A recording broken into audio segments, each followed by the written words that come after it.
السلام علیکم، میں Raza Khan, welcome back to my channel.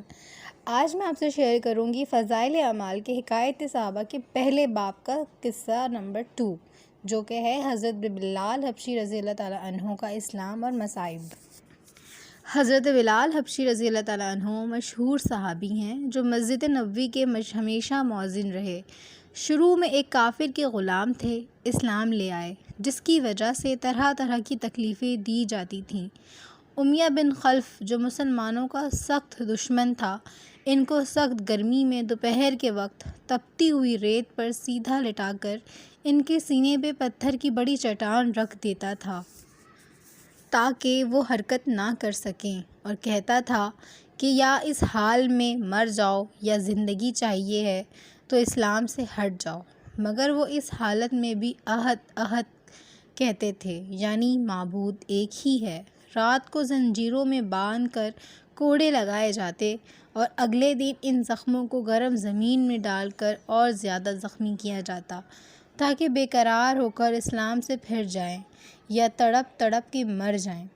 عذاب دینے والے اکتا جاتے، کبھی ابو جہل کا نمبر آتا، کبھی امیہ بن خلف کا اور کبھی اوروں کا، اور ہر شخص اس کی کوشش کرتا کہ تکلیف دینے میں زور ختم کر دے۔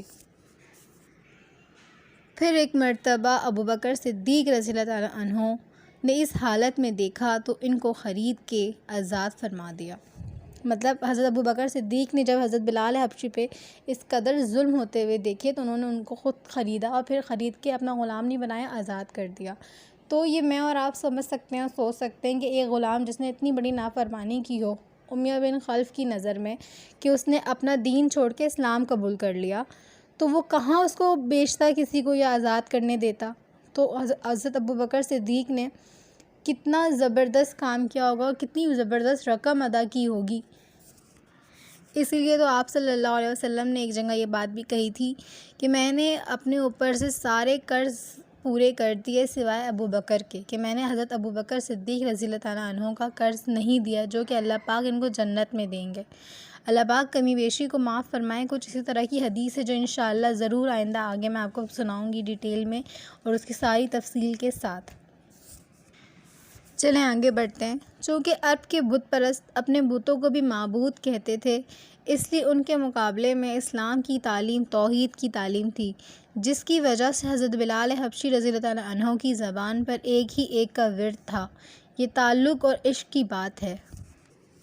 ہم جھوٹی محبتوں میں دیکھتے ہیں کہ جس سے محبت ہو جاتی ہے اس کا نام لینے میں لطف آتا ہے، بے فائدہ اس کو رٹا جاتا ہے، تو اللہ کی محبت کا کیا کہنا جو دین اور دنیا دونوں جگہ کام آنے والی ہے۔ یہی وجہ ہے کہ حضرت بلال رضی اللہ تعالیٰ عنہ کو ہر طرح سے ستایا جاتا تھا، سخت سے سخت تکلیفیں پہنچائی جاتی تھیں، مکہ کے لڑکوں کے حوالے کر دیا جاتا تھا کہ وہ ان کو گلی کوچوں میں چکر دیتے پھریں، اور یہ تھے کہ ایک کی رٹ لگائے رکھتے تھے۔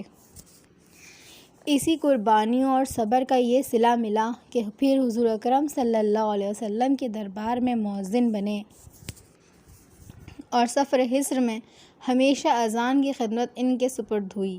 حضور اکرم صلی اللہ علیہ وسلم کے وصال کے بعد مدینہ طیبہ میں رہنا اور حضور اکرم صلی اللہ علیہ وسلم کی جگہ کو خالی دیکھنا حضرت بلال رضی اللہ تعالیٰ عنہ کے لیے بہت مشکل ہو گیا۔ اس لیے ارادہ کیا کہ اپنی زندگی کے باقی کے دن اب جہاد میں گزار دوں۔ اسی لیے جہاد میں شرکت کی نیت سے چل دیے۔ ایک عرصہ تک مدینہ منورہ لوٹ کر نہیں آئے۔ پھر ایک مرتبہ خواب میں حضور اکرم صلی اللہ علیہ وسلم کی زیارت ہوئی۔ حضور صلی اللہ علیہ وسلم نے فرمایا، اے بلال، یہ کیا ظلم ہے، ہمارے پاس کبھی نہیں آتے۔ پھر صبح آنکھ کھلی تو مدینہ طیبہ حاضر ہوئے۔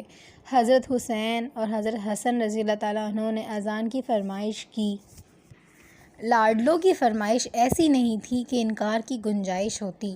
اذان کہنا شروع کی اور مدینے میں حضور صلی اللہ علیہ وسلم کے زمانے کی اذان کانوں میں پڑھ کر کوہرام مچ گیا۔ عورتیں تک روتی ہوئی گھر سے نکل پڑیں۔ چند روز قیام کے بعد واپس ہوئے اور سن 20 کے قریب دمشق میں انتقال فرما گئے۔